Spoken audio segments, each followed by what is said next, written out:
Quel immense bienfait pour nous de pouvoir contempler à notre tour toute la réalité de la souffrance et de l'agonie de Jésus-Christ. On dit trop facilement Jésus était Dieu donc il n'a pas souffert comme nous. Bien sûr, il n'a pas souffert comme nous, au même degré de médiocrité, au même degré de compromission et de mélange, puisque nos souffrances sont si souvent, pour une bonne part, des souffrances relatives à nous-mêmes et qui crucifient notre esprit de possession. Mais il a souffert dans son humanité comme aucun homme ne pourra jamais souffrir, puisque dans son humanité, il a souffert cette souffrance infinie, où il était vraiment déchiré des tourments de l'enfer, autant qu'ils peuvent être vécus par la suprême innocence.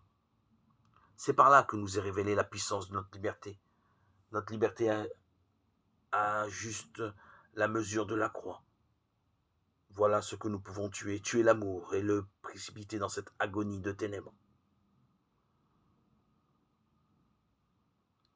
Et c'est par là que le visage de Dieu, le vrai visage de Dieu, nous devient sensible.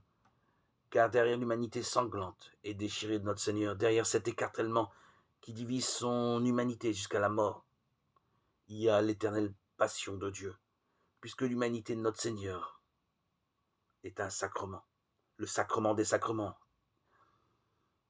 qu'elle est tout entière sacrement.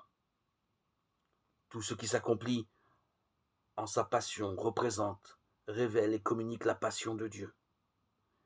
Cette passion sans larmes et sans effusion de sang qui est le don que Dieu, dans son éternité, ne cesse de faire à la création.